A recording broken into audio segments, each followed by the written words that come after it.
में ओम समाया है। हमारा नगर खंडवा नगरिया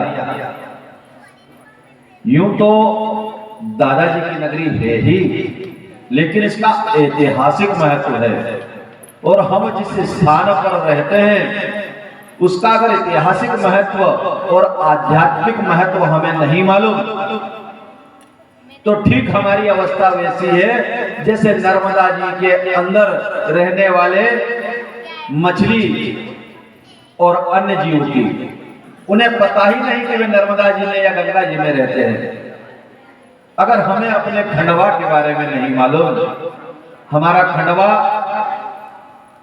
4 घाटों से सुरक्षित है। यहां पर 4 कुंड हैं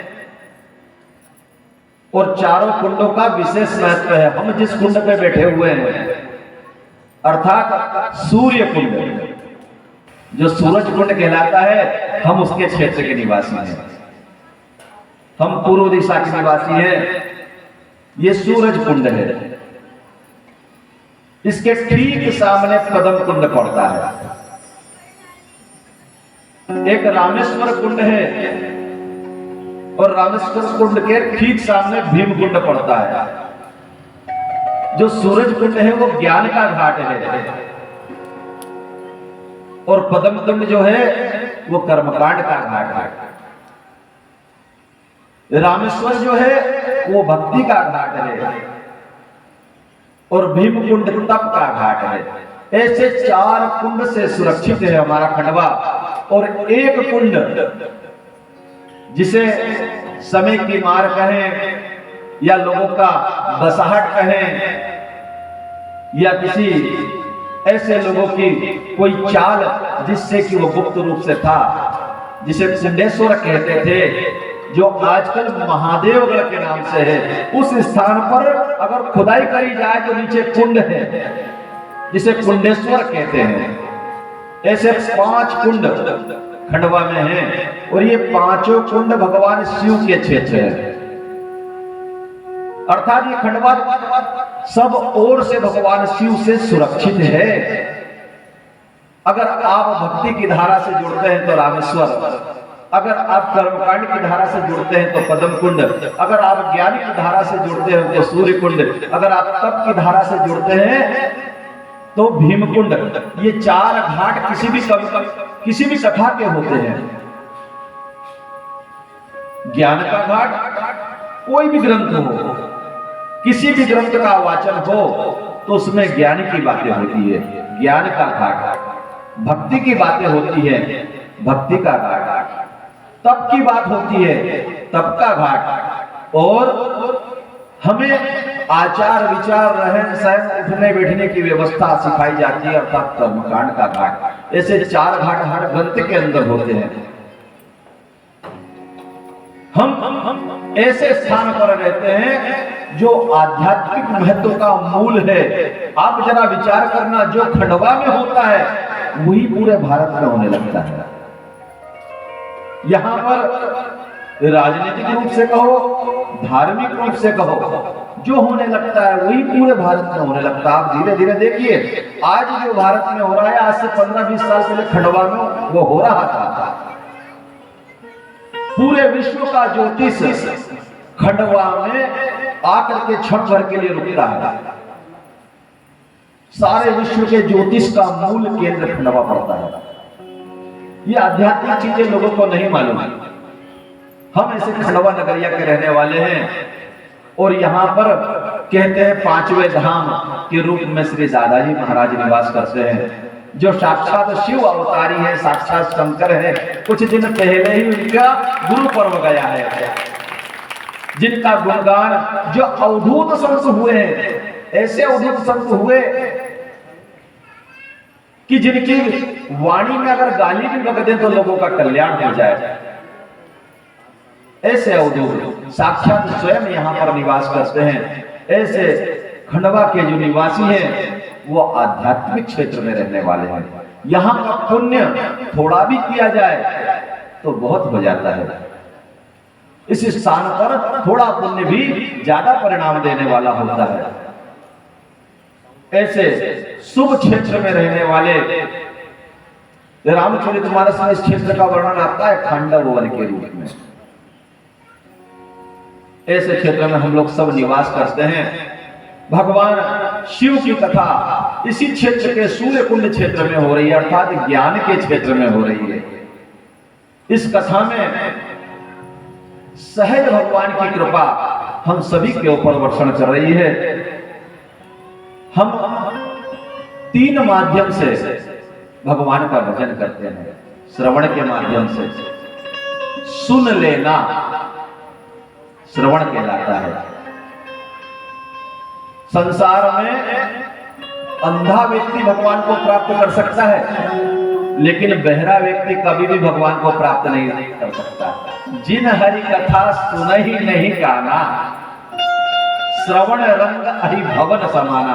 जिनके कानों में शब्द जाता ही नहीं है, जिन्होंने सुना ही नहीं कि भगवान क्या है, कैसा है, इसकी लीलाएं क्या है, उसको भगवान का पता कैसे चलेगा। अर्थात सुने बगैर भगवान का भजन नहीं हो सकता, भगवान को पाया नहीं जा सकता। तो आप सबके ऊपर और हमारे ऊपर भगवान की इतनी कृपा है कि हम भगवान की कथा सुन पा रहे हैं। जो सुन नहीं पा रहे हैं तो बाबा कहते हैं कि उनके कान जो हैं सांप के रहने के बिल हैं, जिसमें संसार के विषय की बात जाती है, जो शरीर को और मन को जहरीला बनाती है। श्रवण करना, श्रवण भक्ति ऊंची भक्ति है। हम देखें कि ग्रंथों का निर्माण भी श्रवण भक्ति के माध्यम से हुआ है।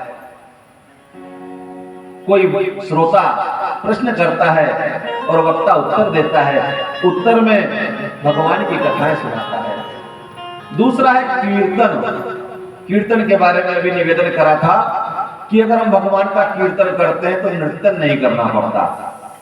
इस संसार में जीव जब आता है तो अपने प्रारब्ध के अनुसार अपने कर्मों का लेखा सर्स रख करके लाता है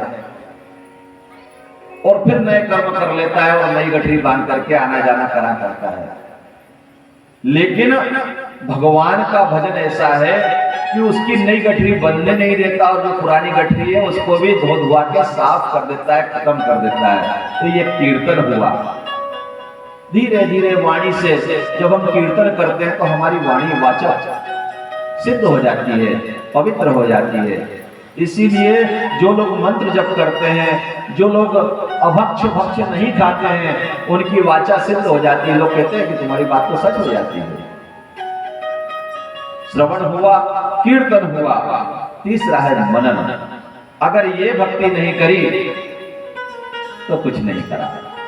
आप कथा सुन के गए और सुन के जाने के बाद आप भूल गए, ध्यान नहीं दिया, तो इस कथा का कोई लाभ नहीं।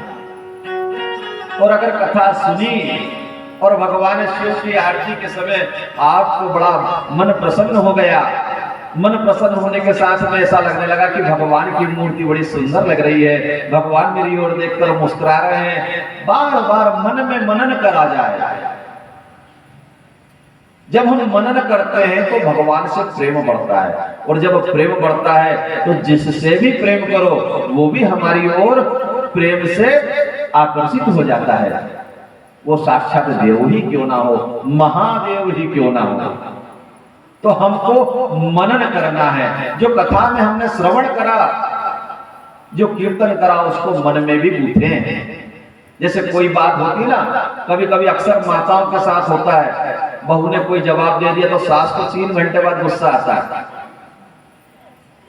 3 घंटे बाद दिमाग में चलती रहती है, उसको मनन कहते हैं। बस वही बात का मनन, जो बहू के जवाब का मनन 3 घंटे तक करा, वही भगवान की कथा का 3-4 घंटे तक कर लो, बहुत आनंद आएगा। किसी की बात पर गुस्सा करने से अच्छा है कि भगवान से प्रेम करो। हमको इस बात को बारंबार गूंथना पड़ेगा। कथा सुनने वाले 3 तरह के होते हैं। एक मूर्तिकार था, उस मूर्तिकार ने 3 मूर्ति लेकर के आया और 3 मूर्ति लाने के बाद रख दिया बीच में, शहर के बीच में रख दिया और कहने लगा कि जो भी व्यक्ति पारखी होगा इनकी विशेषता बता देगा। पूरे नगर के लोग देखते रहे।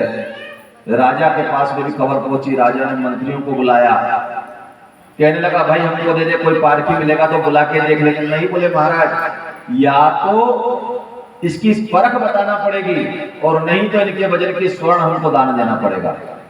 इतने में ही एक महात्मा आए और महात्मा आए, वो तीनों मूर्तियों को ध्यान से देखा, एक बारीक सा धागा मंगाया, उसको अमेठा और अमेठ करके वो मूर्ति के कान में डाला। जब कान में डाला तो एक मूर्ति के कान में जब वो धागा डाला तो मुंह में से निकल आया।